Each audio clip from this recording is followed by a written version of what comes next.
My name's Anna Livingstone. I'm a GP in Tower Hamlets and have been for many years. And I'm also Secretary of Tower Hamlets Keep Our NHS Public, and I'm in the MPU and in the BMA.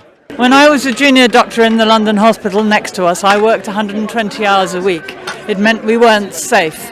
The hours were terrible. We had no family life. I'd go to sleep whenever I was home. It was really terrible.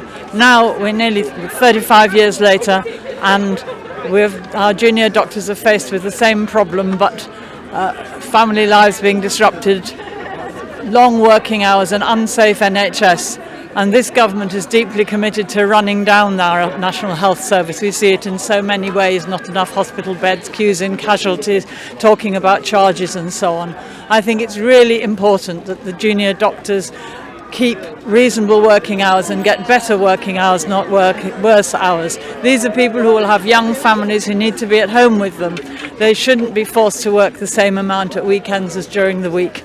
We need a safe NHS. We need an NHS where patients and staff are treated properly. When they come for the doctors, after that they'll be coming for everyone else. NHS staff need to be looked after properly, because they're the people, ageing people like me, required to care for us in later life, and we don't want a privatised NHS for the rich only.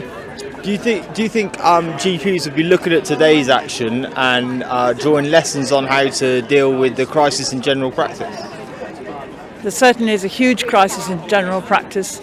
Not enough GPs, and one of the reasons that there aren't enough GPs and there won't be enough GPs is the condition of junior doctors, that they have to go through those posts while they're training. Yes, I think GPs will be looking at it. In Tower Hamlets here last year, we had well over 1,000 people marching through the streets to save our surgeries, which were being cut back because we were very committed to the care of people in what has been a poor area of East London. When we see this happening, we feel strengthened. We feel we're united as a profession, and we're united with workers across the board. We have teachers here, we have social workers, occupational therapists, lots of people supporting this dispute, and the health workers coming in who are not doctors are supporting it, because we all feel we need to save the NHS and we need to save our working conditions.